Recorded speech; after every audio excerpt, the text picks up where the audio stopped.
Jamsin Entertainment. How's it going? Hello.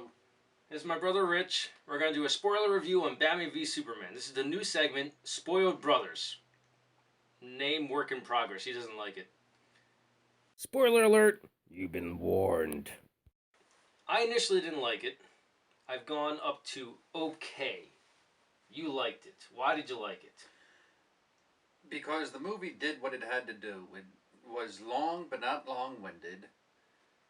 It covers Batman and Superman, and it also puts in just enough of minor other details that lead up to the Justice League movie without detracting too much from Batman and Superman. The only gripe I had about this movie was Lex Luthor. Jesse Eisenberg was... Ugh. Yeah, that we both agree on, that Jesse Eisenberg was just horrible. Although I agree the script for him was written well. That we disagree on. Anybody that watched the animated series with that Lex Luthor, who's kind of like Shere Khan from Tailspin, just a businessman who's sometimes not a total bad guy, but he's definitely a douche. That's Lex Luthor. If you can just watch this movie and have that guy's voice run in your head every time this idiot speaks, it's not bad. Now, you already heard my argument.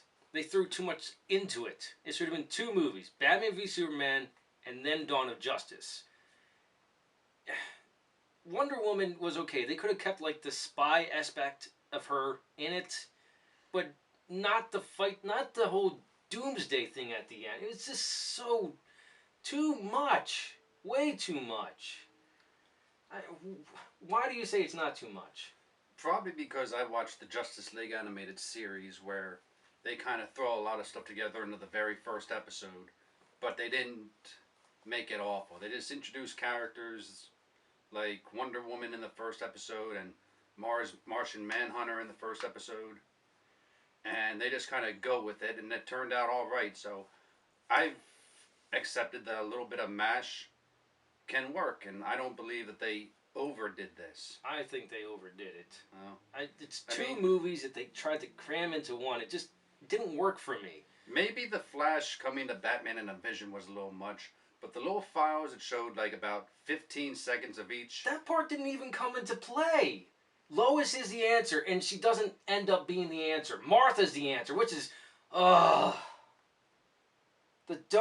one time I wanted to slap Batman. I wanted to slap Batman. Oh yeah, our moms have the same name. We're cool now. It wasn't just that though. It showed Batman Superman's humanity. Oh, that's so dumb. That's the lamest way. You even said it was the lamest way they could have possibly done that. Absolutely, but they still accomplished it. What was I going to say? I mean, aside from that, what I didn't like was little technical details, like Aquaman and Wonder Woman are listed as metahumans. That's what it was. Would you agree or disagree that the part where Bruce Wayne in the Batcave is going over the files could and should have been an end credits thing, not a middle of the movie thing? No, because that's something he came across when he was going through Lex Luthor's stuff. Right, but they could have directed it in such a way where he just kind of put it aside because he's gunning for Superman. I think it would have been better. But that's not how Batman is. If Batman sees something that sends up a red flag, he makes a note of it and moves on. It's end of credits material. It's not enough substance to make it in the middle of the movie. That's why it's build-up material. I would have liked the build-up at the end. After the credits, then you see Bruce Wayne in the Batcave, maybe with Alfred, and he's like, oh wow, there's more than just the chick I fought with in Superman. Yeah. That would have worked out better than put it in the middle of the movie where it didn't belong. I can see how that could have worked, but I also see how this wasn't a bad tie-in. I think it was acceptable, and they did just a little bit of groundwork, and then they moved on with the movie. Do you call bogus on how they made Doomsday? I'd need to get a little more technical into seeing what they did. I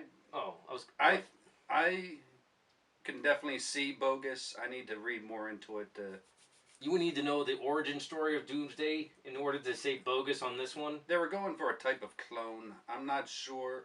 See, the thing that doesn't make sense is that Doomsday is an apparent abomination from Krypton. So, an abomination from Krypton is apparently somebody brought back to life with the Yeah. blood of something else. See, that's one of the things So- that doesn't make any sense. Although Kryptonians were spacefaring. They were spacefaring, but they just kind of threw in just to so they could make Doomsday. They throw in there this mystical or stupid scientific thing they stopped doing that Lex Luthor just learned because he's in the ship and he can automatically control it. And he slits his hand, and between his blood and the dead body of Zod, Doomsday gets born. It's the dumbest explanation I've ever seen. That is pretty lousy. I kind of. That was pretty It's lousy. almost, I mean, I haven't seen Jurassic World. Wait for that review. I didn't see it in theaters because they had to make a new dinosaur just to make a new movie. But that's another topic altogether. It's just, so much potential. If they just focused on Batman versus Superman, this movie would have been great. And then Dawn of Justice could have been great. It's okay. They're trying to compete with Marvel. That's all this is. They have to compete with Marvel. They fall But behind. they could have done it with 2 movies instead of 1. Oh. Wonder Woman had better be good. I might be done with DC. I might be, at least as movies in the theater go. The animated movies are still awesome. Yeah. But it's... I wouldn't tell anybody to not see this movie. I believe they did a good job of presenting Batman vs. Superman and building up Dawn of Justice. I don't deter people from watching it. I say form your own opinion. I've seen both sides of the story. More on his side than my side, but I've seen both sides. If you like what you saw, like it. If you think other people will like it, share it. If you really liked it, hit the subscribe button. And tune in next time for Why We Prep Work. Oh, of course, you can see how prep work can be a bad thing. I got too hyped for this movie. Live your imagination.